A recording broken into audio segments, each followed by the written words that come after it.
Hey, cutie. Oh, I'm so excited for day 3. I'm so excited that you made it this far. And today's going to be a big one. Today's going to be a meditative practice. Today's going to be meeting different parts of your nervous system. Today's going to be about forgiveness. So make space for today. Get cozy. Get in your body. Really open up. Tap into that lower part as we tap in here. And just to recap a little bit about what we've done so far is that we've made our declaration. We've been witnessing, oh my goodness, the relationship I have with myself, the true one, is being reflected back to me. So what are my opportunities? What can I take responsibility for? What can I start to shift and shape and really start to take ownership that I'm the artist of my life and I don't have to just be reactive. I can actually start to create. I can actually start to project into the world what I want, but I have to do that from the inner world first. So I'm excited for you. We started to take a moment of witnessing what is your symptom of your fear of vulnerability. We started to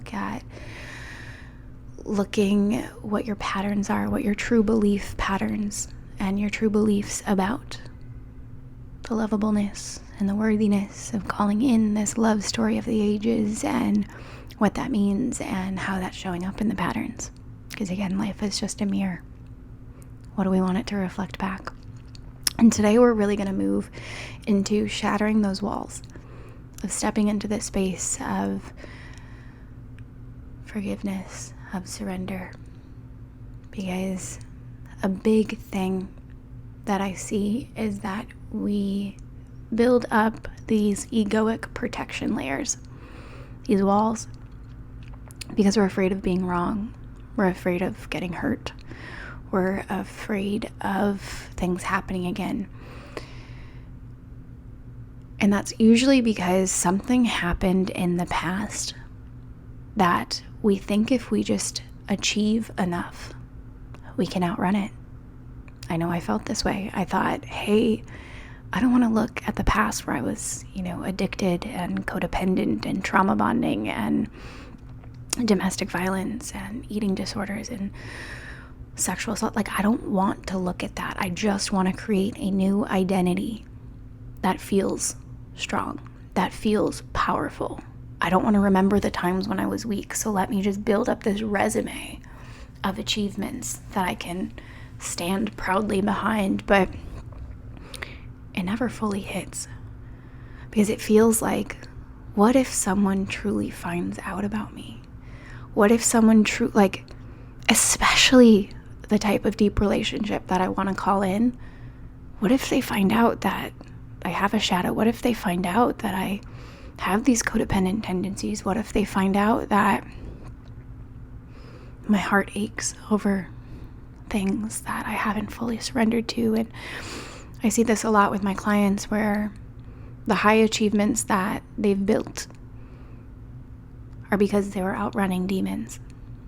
And so I want you to honor wherever you're at. I want you to witness if that's you. I want you to surrender to that's you, because no matter where you're at, it got you here.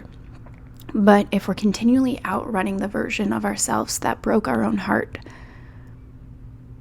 we're going to continually run. It gets exhausting, and it doesn't feel fulfilling.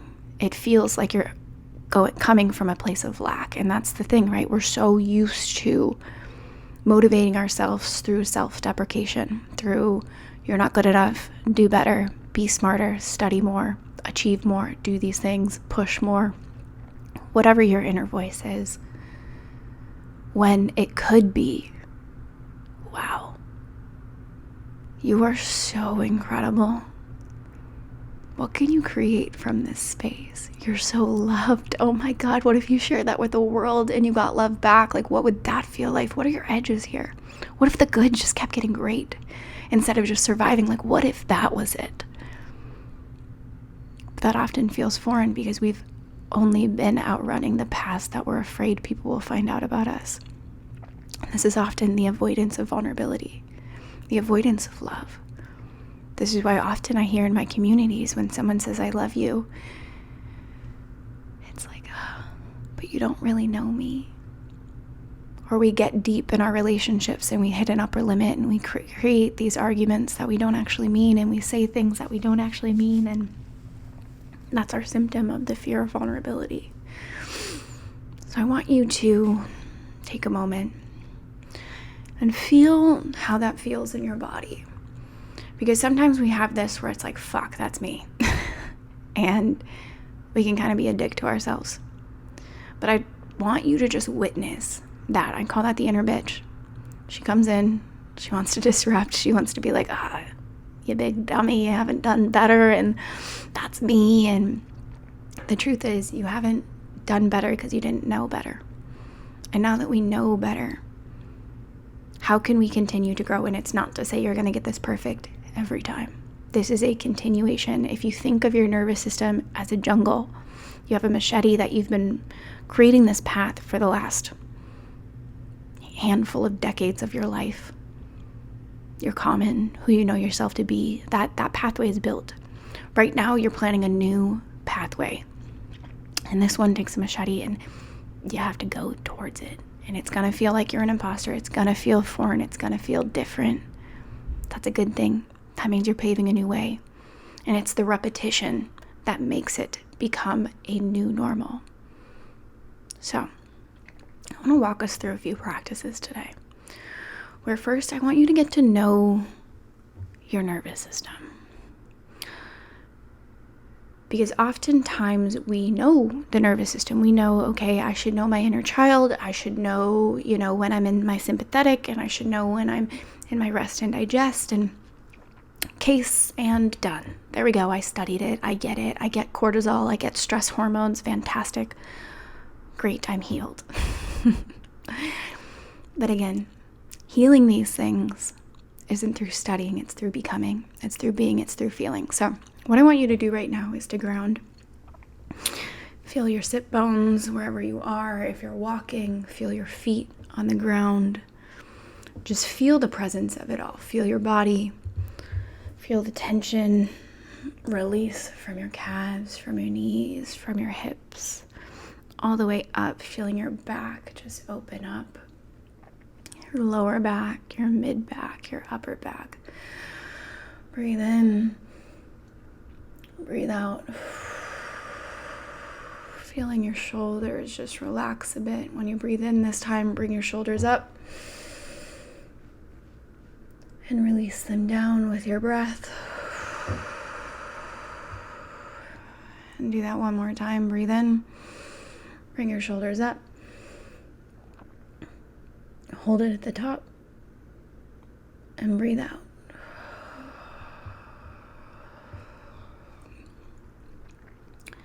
And so in this journey, I want to introduce you to the 3 stages within you. And so the first being your ventral. And your ventral is when you are fully embodied, when you're present, when you're empathetic, when you're connected, when you're there. And I want you to think of a moment when this happened for you, when you felt so alive. Whether it's with someone, whether it's when you're in your little cozy sacred corner, whether this is on a beach, like, where do you feel the most you? What's happening? And if you can you give it a place? Where is this place for you? Is it a forest? Is it a beach? Is it a spot in your house? Is it with a person you love? Where is this for you? And if you can you give it a color? When you think of this spot, what color comes up? And if a color doesn't come up, that's totally okay. But if it does, where is it? What is it?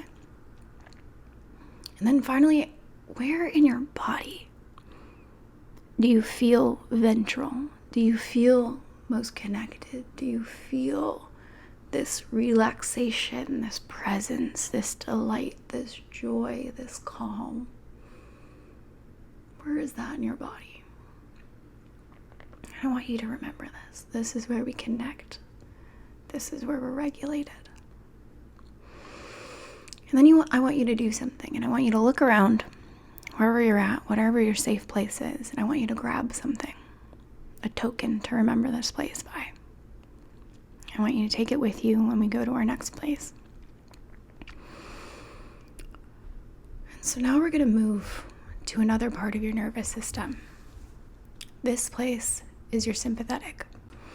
And you can think of this place as gets a little more excited. And it doesn't have to be bad, it doesn't have to be good, but sometimes we can feel excitement, sometimes we can feel anxiety. It can be a little bit more fast-paced. You can feel your heart rate beat a little faster, maybe a little more tension. Maybe you're standing taller or sitting taller, or you just feel more heat and alive. Maybe you have racing thoughts. Maybe you have excited, giggly bits. Like, it can go either way. Our sympathetic nervous system is not bad. It's not bad. It's not good or bad. It's just a feeling that we're trying to witness right now. So when you're in this, where are you? What kind of space are you in when this is happening? And if you can, what color comes up for this space? This anxious, this excitement, the heat, the elevated heart rate, the bouncing around, the racing thoughts, the dancing around. Maybe you're argumentative, maybe you're screaming in delight. Like, it can go either way. Again, it's whatever our tendency is, but what color is it? And where do you feel this in your body?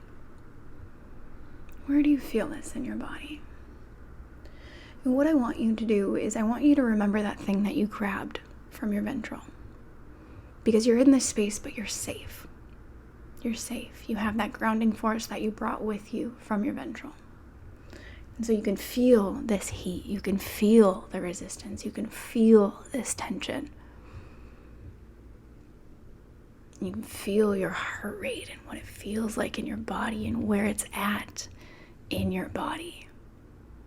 And so you can identify with it. Okay. And now I want you to go back to your ventral, wherever your safe place was, to relax, to find peace, to hold yourself there.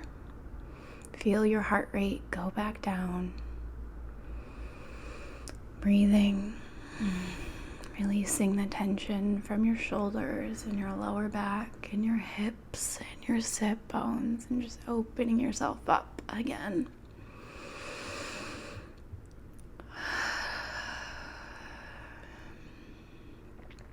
And I want you to do the same thing again.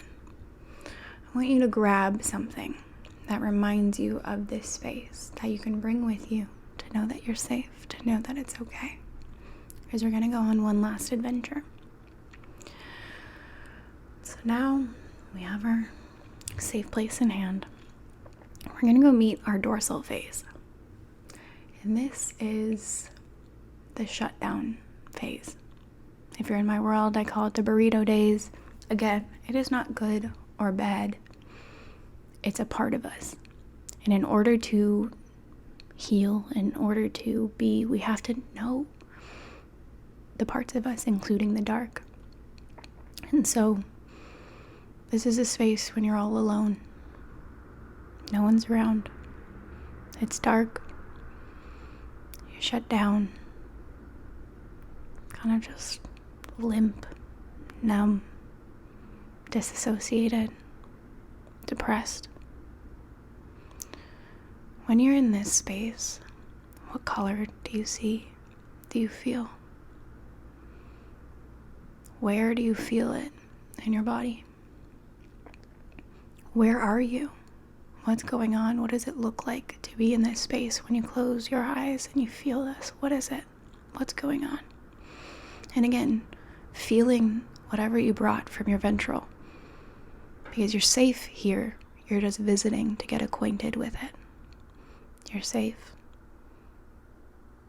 But what is going on? Where do you feel this? What color is it? What's around you? What is it like here to be? Do you feel resistance with this place? I want you to just breathe into that resistance, knowing you're safe. And feeling what it's like to be here. And then I want you to work your way up to ventral again. Breathe in. Bring your shoulders up. Hold it at the top.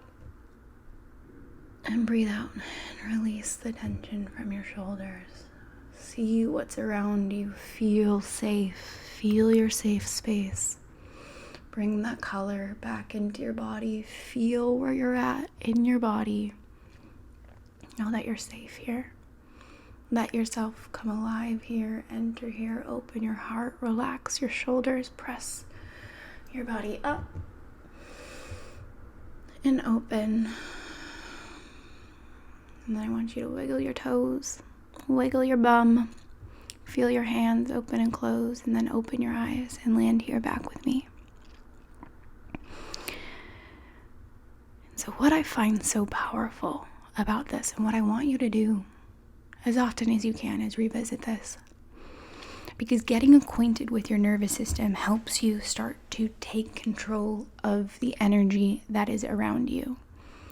Oftentimes when we go to dates, or we go to talk to our partner, or we go to talk to our friends or our family or our employees, or even when we're doing live streams, we are in this sympathetic state, which is met with sympathetic.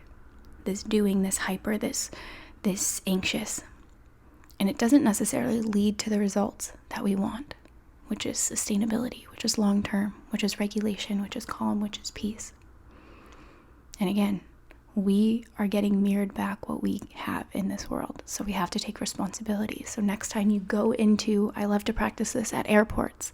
I love to practice this at stores and restaurants, on dates when I was still dating, and I practice this with my partner just to have fun. And like right now, when I'm speaking with you, I make sure I'm in my ventral state so that I can invite that with you. But if I'm all excited, and how I was when I was talking about the sympathetic and how exciting it is, and oh my God, like being in love and all the things, and it's so orgasmic, and I love to dance in delight, like your heart rate probably just got high, right?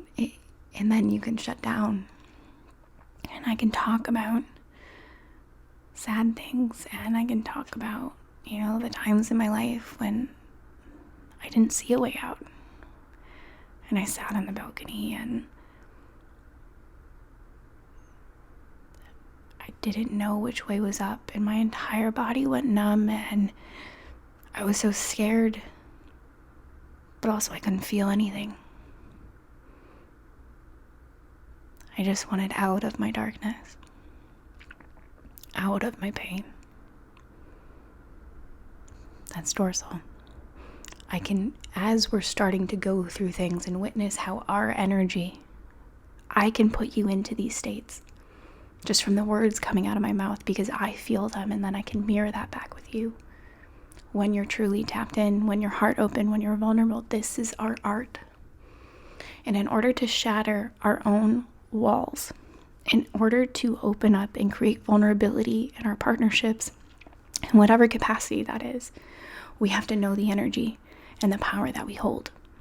And so it's noticing these parts of ourselves, noticing, where have I abandoned self? Where have I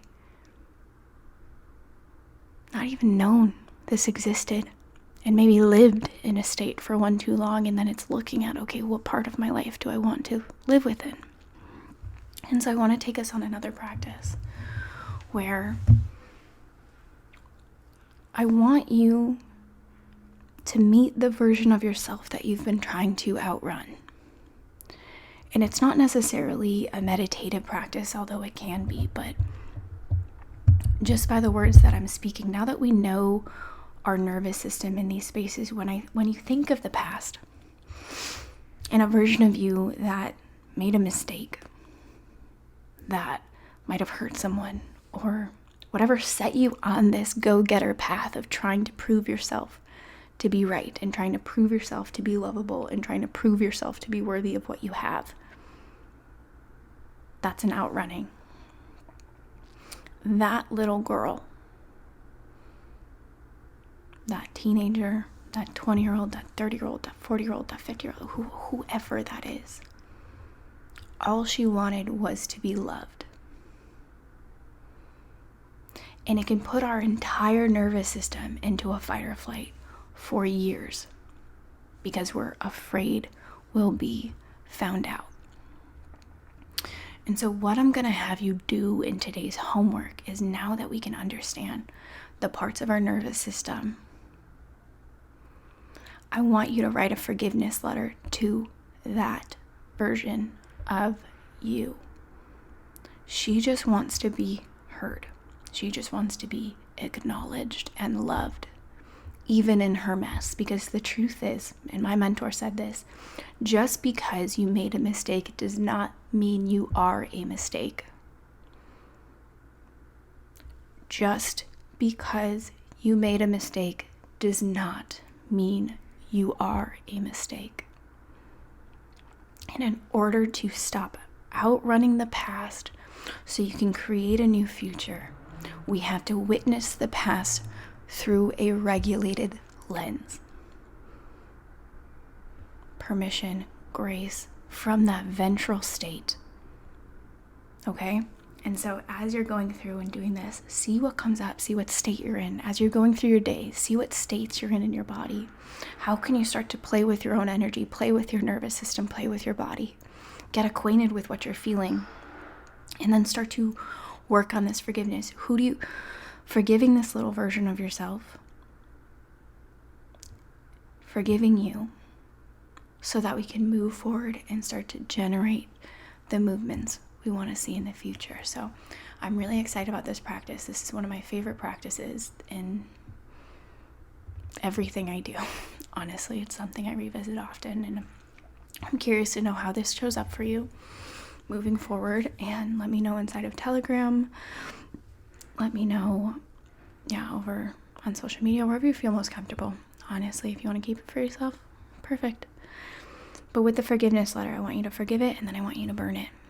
We don't hold on to these things, we release them.